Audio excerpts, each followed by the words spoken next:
Hello students, I am Suraj Singh from E4 exam classes. तो आज की वीडियो में हम देखेंगे most important question of relation and function chapter first. जैसे कि मैंने आपसे वादा कहा था कि मैं आपको 100 मार्क्स दिला के रहूँगा, तो 100 मार्क्स जरूर आएंगे आपको अगर आप वीडियो को देख रहे हैं, सब्सक्राइब कर रहे हैं, लाइक कर रहे हैं, कमेंट कर रहे हैं और शेयर कर रहे हैं। शेयर करना जरूरी है। मैंने आपको बता रखा है कि जरूरी नहीं है कि आप बॉर्डर पर जाके ही लोगों की मदद करें, ठीक है। आप देश की रक्षा करें, आप इस वीडियो को शेयर करें। मैं इससे ये नहीं कह रहा कि लोग मतलब इससे देश की रक्षा हो रही है, हाँ, लेकिन 1-2% जो बच्चे नीडी हैं, जिनके पास राइट कंटेंट नहीं मिल पाता, कैसे पढ़ें, क्या पढ़ें। आजकल फ़ोन तो सबके पास है, तो वो उनको मतलब उनके पास पहुंचेगी वीडियो और वो देख पाएंगे, उससे बेनिफिट होगा और आपको भी अच्छा लगेगा जब कोई आपका दोस्त, कोई फ्रेंड आप मतलब आपकी मदद से कुछ बन पा रहा है। तो अब मैं एक राइट स्ट्रैटेजी लेके आने वाला हूँ आपके लिए, मैं वीडियो बनाने वाला हूँ। मैंने पहले ही बोला था कि मैं एक वीडियो बना के लाऊंगा, लेकिन क्या हो रहा था कि लॉकडाउन की वजह से मैं नहीं बना रहा था, क्योंकि मुझे लग रहा था कि CBSE कुछ चेंज करेगी, सिलेबस में चेंज आएगा, लेकिन सिलेबस में चेंज आने वाला कुछ है नहीं और लग भी नहीं रहा। और मैं बताऊँगा कि एक वीडियो और बनाने वाला हूँ जिसमें ये बताऊँगा कि 2021 में एग्ज़ाम कब होने वाले हैं, और ये आपको बिल्कुल राइट इन्फॉर्मेशन दूंगा मैं। ये नहीं कि कुछ भी क्रैप दे दिया कि हाँ ये जैसे कई वीडियो में देखते होगे आप लोग थंबनेल में कि आज देखेंगे कि CBSE ने क्या कर दिया, आज देखेंगे क्या कमाल कर दिया। ऐसा कुछ नहीं करने वाले हैं हम। तो हमारा मेन काम क्या है, मैं आपको क्वेश्चंस कराता हूं, आप देखो, पढ़ो, डाउट है तो पूछो, ठीक है। तो स्टार्ट करते हैं आज की क्लास।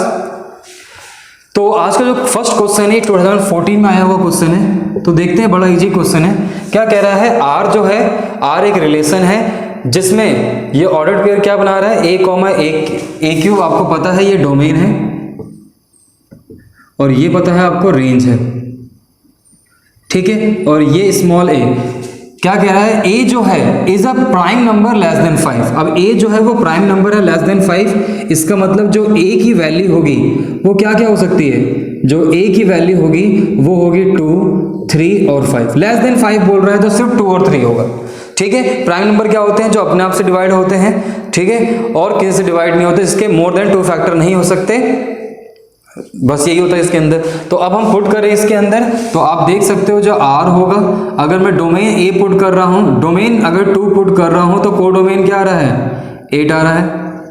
और अगर मैं डोमेन 3 पुट कर रहा हूं तो कोडोमेन क्या आ रहा है, सॉरी कोडोमेन और बाबा कह रहा हूं, रेंज जब 2 पुट किया तो रेंज 8 आ गया, जब डोमेन 3 पुट किया तो रेंज क्या आ गया, 27। तो इससे हमें क्या मिल गया, एक रिलेशन मिल गया।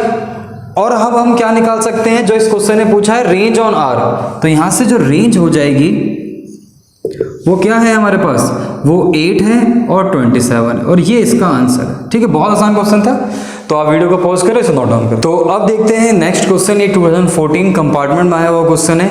बहुत इजी क्वेश्चन है लेकिन अच्छा क्वेश्चन है, क्योंकि ऐसे जनरली क्वेश्चन जब आते हैं एग्जाम में बच्चे छोड़ देते हैं क्योंकि उनके कॉन्सेप्ट ही नहीं होते। तो हम बहुत ही आराम से इस क्वेश्चन को देखेंगे। तो इसका सॉल्यूशन देखते हैं, आपको भी बहुत इजी लगने लगेगा आज से क्वेश्चन।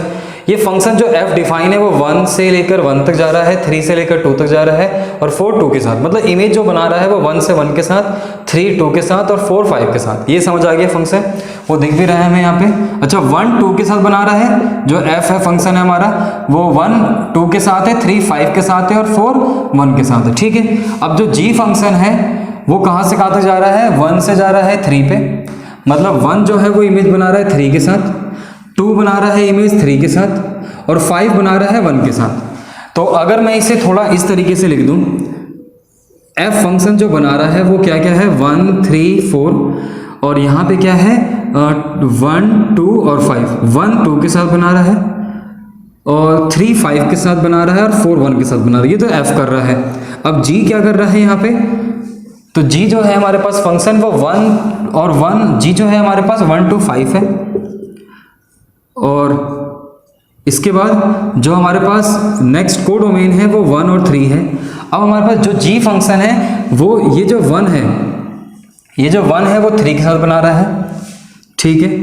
2 भी किसके साथ बना रहा है, 3 के साथ पॉसिबल है, और 5 1 के साथ बना रहा है, ठीक है। तो ये हमें देख लिया हमने यहाँ पे। अब हमें क्या करना है, हमें गॉफ निकालना है। गॉफ कैसे निकालते हैं, गॉफ के लिए डोमेन क्या होगा, f का इनपुट, fx का इनपुट, मैंने आपको सिखाया भी था। तो कैसे करेंगे, यहाँ पे गॉफ के अंदर हम क्या करेंगे, fx पुट करेंगे, मतलब यही मतलब है इसका।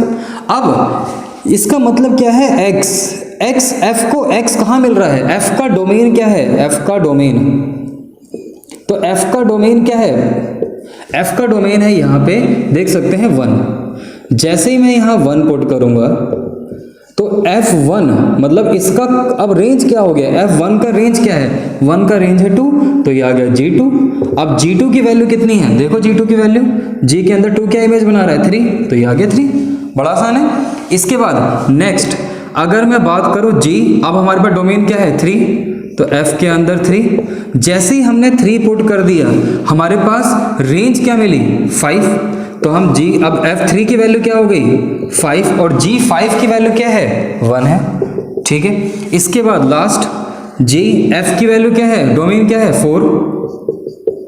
अब F4 क्या वैल्यू दे रहा है? 4 देखो क्या दे रहा है? 1, तो G के अंदर 1, और 1 क्या वैल्यू दे रहा है यहाँ पे? 3। तो हमें क्या निकालना था? गॉफ निकालना था, और गॉफ की वैल्यू क्या आ गई हमारे पास? 3 और 1 मतलब 1,3 आ रही है। तो हमारा जो गॉफ आ रहा है वो क्या आ रहा है? सिर्फ 1,3 आ रहा है। ठीक है, तो यही इसका आंसर है। तो बस खत्म हो गया ये क्वेश्चन। और अगर आप इसे लिखना चाहते हो इस फॉर्म में तो इसको आप ऐसे भी लिख सकते हो। 1 पे आ रहा है 3, 1,3, 3 पे आ रहा है 1, तो ये आ गया 3,1, और 4,3, तो ऐसे भी लिख सकते हो इसे आप गॉफ को। ठीक है, तो ये इसका आंसर है। तो अब देखते हैं ये नेक्स्ट क्वेश्चन। ये नेक्स्ट क्वेश्चन में क्या है? If r equals to x, y, ये ऑर्डर्ड पेयर तभी बनेगा जब ये ट्रू होगा। Is a relation on n, मतलब जो रिलेशन है वो n क्रॉस n से जा रहा है। ठीक है, n क्रॉस n से बन रहा है। Then write the range of r। तो बहुत आसान क्वेश्चन है, ये भी 2014 के अंदर आया हुआ है। तो इस क्वेश्चन के अंदर देखें तो x प्लस 2y, तो हमारे पास किस किस पे ट्रू होगा? देखो r जो बनेगा हमारे पास वो किस किस पे ट्रू होगा? अगर मैं x की वैल्यू 1 लूँ तो y की कुछ भी वैल्यू ले लो आपका 8 नहीं आएगा। तो अगर मैं x की वैल्यू 2 और y की वैल्यू 3 लूँ तो पुट ये ट्रू हो जाएगा। x की वैल्यू 3 लूँ मैं और यहाँ कुछ भी पुट करूँ तो 5 आएगा नहीं। x की वैल्यू 4 लूँ और y की वैल्यू 2 लूँ तो ये प्रूव हो जाएगा। x की वैल्यू 6 लें तो y की वैल्यू 1, तो ये ट्रू है। तो आप देख सकते हैं जो रेंज आ जाएगा यहाँ से, जो रेंज होगा वो होगा हमारे पास 1, 2 और 3, तो ये इसका आंसर है। तो ठीक है, तो अब हम करते हैं तो अभी ये नेक्स्ट क्वेश्चन देखते हैं। इस क्वेश्चन में क्या लिखा हुआ है? ए दे रखा है हमारे पास 1, 2, 3, बी दे रखा है 4, 5, 6, 7, एंड एफ जो डिफाइन है यहाँ पे वो है 1, 4, 2, 5 और 3, 6। तो इस तरीके से हमारा फंक्शन डिफाइन है और हमें प्रूव करना है ये 1, 1 और 1, 1 नहीं है। तो देखो इसमें क्वेश्चन में देखते हैं तो इसमें क्या दिखा रखा है हमारे पास कि जो 1, 2 और 3 है वो इमेज बना रहा है 4, 5, 6, 7, 1 बना रहा है 4 के साथ, 2 बना रहा है 5 के साथ, 3 बना रहा है 6 के साथ।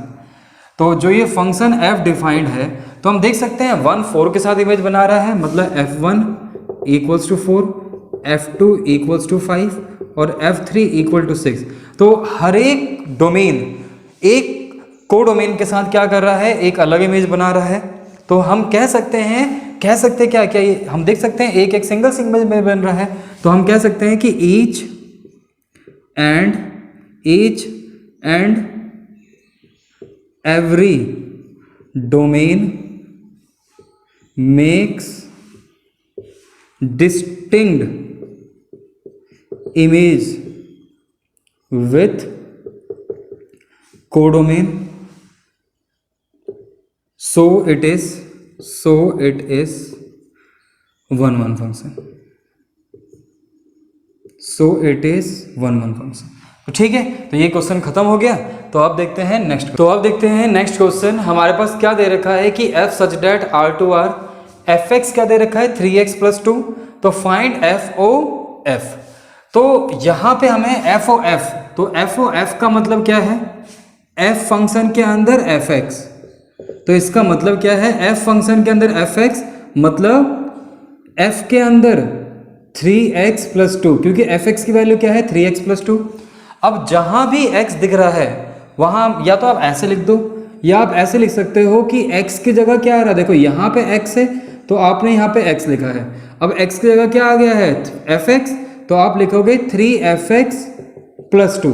अब एफ एक्स की वैल्यू क्या है, एफ एक्स की वैल्यू है 3x प्लस 2 प्लस 2, तो ये आ जाएगा 9x प्लस 6 प्लस 2, तो आंसर आ जाएगा 9x प्लस 8, तो दिस इज द आंसर। ठीक है, तो ये हमारे पास फॉग। तो अब देखते हैं ये नेक्स्ट क्वेश्चन, इसमें बोला है राइट फॉग, हमें फॉग निकालना है। f दे रखा है R2R, g दे रखा है R2R, fx दे रखा है mod x और gx दे रखा है mod के अंदर 5x माइनस 3। तो अब सॉल्यूशन देखते हैं इसका। करना क्या है, हमें फॉग निकालना है। फॉग का मतलब क्या है, f के अंदर gx। अब f के अंदर gx का मतलब क्या है, gx की वैल्यू क्या है, mod के अंदर 5x माइनस 3। अब करने वाले क्या है, mod के अंदर 5x माइनस 3, मतलब या तो मैंने ऐसे बताया था, या तो आप क्या कर सकते हो, मैंने आपको ये बोला था कि इसको कैसे लिखोगे, f के अंदर gx, मतलब जो ये x है, x रिप्लेस हो जाएगा अब gx से। ठीक है, अब gx की वैल्यू क्या है, ये है, पुट कर दो बस। तो हम क्या करेंगे, अब gx मतलब ये वाली वैल्यू mod के अंदर पुट करेंगे, तो ये आ जाएगा mod के अंदर 5x माइनस 3। आप लोगों को एक बात पता है, वो बात क्या है, आपको ये पता है कि अगर -5 mod के अंदर है तो ये मॉडलेस इसको प्लस कर देगा, और फिर इसके ऊपर मॉड लगने का कोई मतलब ही नहीं है। आप किसी भी वैल्यू को 2 बार मॉडलेस लगाने का कोई फायदा नहीं है। तो ये बात वही हो गई कि हमने पॉजिटिव को फिर दोबारा पॉजिटिव करा, तो ये मतलब ही नहीं बन रहा। तो यहाँ पे क्या आ जाएगा, मॉड के अंदर हम इसे निकाले तो 5x माइनस 3 मॉडलेस ही आंसर आएगा। ठीक है, तो अब देखते हैं इसके बाद नेक्स्ट। तो अब देखते हैं नेक्स्ट क्वेश्चन, ये एनसीईआरटी का क्वेश्चन है, लेकिन प्रीवियस है और मोस्ट एक्सपेक्टेड क्वेश्चन है। तो इसका सॉल्यूशन देखें तो इसमें क्या क्या रखा है, हमें फॉग निकालना है। तो फॉग कैसे निकालेंगे, फॉग का मतलब है f के अंदर gx। अब यहाँ पे x है तो यहाँ पे x, अब यहाँ पे gx है तो हम क्या लिखेंगे, 8gx की पावर 3। ठीक है, अब gx की वैल्यू क्या है, x की पावर 1/3, तो पुट कर दो यहाँ से, x की पावर 1/3 की पावर 3, 3 से 3 कैंसिल हो गया, 8x आ गया। अगर मुझे इसी क्वेश्चन के अंदर गॉफ, क्योंकि फॉग आ चुका है एग्जाम के अंदर, तो क्या पूछेगा आपसे, गॉफ पूछेगा। गॉफ का मतलब क्या है, g के अंदर fx। अब g के अंदर fx की वैल्यू क्या है, fx की वैल्यू है 8x क्यूब। तो हम करेंगे क्या, gx की जगह, gx क्या है हमारे पास यहाँ पे, अब x की जगह क्या आ जाएगा, fx, मतलब fx की पावर 1/3। तो fx की वैल्यू क्या है, 8x क्यूब, तो हम लिखेंगे 8x क्यूब की पावर 1/3। क्यूब इसके ऊपर भी लेके जाओ और क्यूब इसके ऊपर भी लेके जाओ, 1/3 मतलब 1/3 पावर इस पर भी लेके जाओ, तो ये 3 से 3 कैंसिल हो गया। 8 को लिख सकते हैं 2 की पावर 3 की पावर 1/3, और ये x 3 से 3 कट गया, ये आ गया 2x। ठीक है, तो गॉफ की वैल्यू क्या आ गई यहाँ से हमारे पास 2x। अब ये 2x आ गया तो बस ये गॉफ आ गया, ये फॉग आ गया, खत्म कुछ। तो अब ये नेक्स्ट क्वेश्चन में देखते हैं, इसमें क्या लिखा है, state the reason for the relation R in the set 1 2 3 given by. हमारे पास जो रिलेशन सेट दे रखा है वो दे रखा है 1,2 2,1 नॉट भी ट्रांजिटिव। हमें प्रूव करना है नॉट भी ट्रांजिटिव। तो पहले आपको पता होना चाहिए केस की ट्रांजिटिव का केस क्या होता है। अगर a, b अगर बिलोंग्स कर रहा है r के अंदर और b, c बिलोंग्स कर रहा है r के अंदर, अगर ये दोनों ट्रू हैं तो a, c बिलोंग्स करना चाहिए r के अंदर, तो हमारे पास जो रिलेशन है वो ट्रांजिटिव हो पाता है। तो हमारे पास इसमें क्या दे रखा है, इस रिलेशन के अंदर क्या दे रखा है, 1,2 बिलोंग्स कर रहा है r के अंदर, ठीक है, 2,1 कर रहा है, बिलोंग कर रहा है r के अंदर, ठीक है, लेकिन 1,1 does not belongs to r, तो इट इज नॉट ट्रांजिटिव। खत्म, ये प्रूव हो चुका है। तो आसान है, क्या नहीं, क्या स्टेटमेंट क्या है यहाँ पे कि 1,1 बिलोंग्स नहीं कर रहा r के अंदर, तो ये ट्रांजिटिव नहीं हो। तो अब ये नेक्स्ट क्वेश्चन है, इस क्वेश्चन में बोल रहा है कि what is the range of the function. तो हमारे पास जो x है वो कह रहा है कि x does not equal to 1। तो अगर मैं इसे सही ढंग से लिखना चाहता हूँ तो कैसे लिखूंगा, सोल्यूशन देखते हैं इसका। तो आप बच्चे आप लोगों को पता है कि मॉडुलस फंक्शन कैसे काम करता है। मैंने आपको बताया था कि देखो यहाँ पे 1 नहीं हो सकता, खुद मना कर रहा है कि x की वैल्यू 1 नहीं होनी चाहिए। 1 क्यों नहीं होनी चाहिए, क्योंकि जैसे ही मैंने 1 पुट कर दिया नीचे 0 आ जाएगा, और 0 आने का मतलब क्या है कि ये इनफाइनाइट हो जाएगा, इन्फिनिटी हो जाएगा। तो हम क्या करेंगे, मतलब नॉट डिफाइंड होगा। तो हम क्या करेंगे, या तो x की वैल्यू ग्रेटर देन 1 ले सकता हूँ मैं, या x की वैल्यू लेस देन 1 ले सकता हूँ। यही केस हो सकता है। तो मैं यहाँ लेस देन 1 कर देता हूँ और यहाँ पे ग्रेटर देन 1 रख देता हूँ। ठीक है, आपको ये बात समझ आई होगी। अगर x की वैल्यू लेस देन 1, 1 से छोटी लेंगे, यहाँ पे 1 से वैल्यू छोटी लो, 1 से छोटी वैल्यू लेने का मतलब क्या है, -1 0। अगर मैं यहाँ 0 पे पुट कर देता हूँ तो 0 -1 आएगा, और ये मॉडुलस खुलेगा कैसे, नेगेटिव खुलेगा, तो ये आ जाएगा -x-1 अपॉन में x-1, और x की वैल्यू ग्रेटर देन 1 से कुछ भी वैल्यू पुट करो। देखो मॉडुलस कंसीडर मत करो अभी, आप x-1 कंसीडर करो। अगर मैं x-1 में x से छोटी वैल्यू x की वैल्यू 1 से छोटी वैल्यू पुट करूं, 1 से छोटी वैल्यू मतलब 0, अगर मैं 0 पुट कर रहा हूं तो ये फंक्शन कैसे खुलेगा, नेगेटिव खुलेगा, और 1 से बड़ी वैल्यू मतलब 2 पुट कर दूं तो 2 - 1 ये पॉजिटिव आ जाएगा, मतलब ये मॉडुलस कैसे खुलेगा, पॉजिटिव। ये कट गया, ये 1 आ गया, कट गया, -1 आ गया, तो यहाँ से रेंज क्या आ गई, मतलब fx मतलब y की वैल्यू क्या आ गई, -1 से लेकर 1 तक, तो रेंज क्या हो गया यहाँ से, -1 और 1, तो ये इसका आंसर था। और ये 1 मार्क्स का क्वेश्चन है और इजी। तो अभी ये नेक्स्ट क्वेश्चन है, हमें इस क्वेश्चन में पता है क्या कह रहा है कि f इज इन्वर्टिबल फंक्शन। अगर इन्वर्टिबल फंक्शन है तो हमें प्रूव करने की जरूरत नहीं है। Defined as fx equal to 3x - 4/5, write f inverse x। तो बहुत आसान क्वेश्चन है, जब हमें पता है कि ये इन्वर्टिबल है तो हमें गॉफ को y के इक्वल ix के इक्वल प्रूव करने की जरूरत नहीं है, और फॉग को y के इक्वल प्रूव करने की जरूरत नहीं है। तो हम क्या करेंगे, डायरेक्टली इसको y के इक्वल रखेंगे, 3x - 4/5 क्रॉस मल्टीप्लाई कर दो, ये 5y 3x - 4, और 4 को उठा के इधर लेके आ जाओ, ये +4 और ये 3x, तो x की वैल्यू आ जाएगी यहाँ से 5y + 4/3। तो यहाँ से f इनवर्स x निकालोगे आप तो क्या आ जाएगा, 5x + 4/3, and this is the answer. तो बहुत आसान क्वेश्चन था, ठीक है। तो अब देखते हैं नेक्स्ट क्वेश्चन। तो अब देखते हैं नेक्स्ट क्वेश्चन। ये नेक्स्ट क्वेश्चन कह रहा है कि जो f है वो r to r जा रहा है और g फंक्शन जा रहा है r to r। तो fx दे रखा है sin x और gx दे रखा है fx², तो g गॉफ x क्या होगा। तो आपको पता है हम क्वेश्चन कर चुके हैं और ये लास्ट क्वेश्चन है। इसके बाद जो नेक्स्ट क्लास में हम 4 मार्क्स के क्वेश्चन करेंगे, ठीक है। तो देखो इसमें करने वाले क्या है, g के अंदर fx। तो मैंने क्या कहा था, जहां भी x है वहां क्या आ जाएगा, fx मतलब 5 fx का होल स्क्वायर।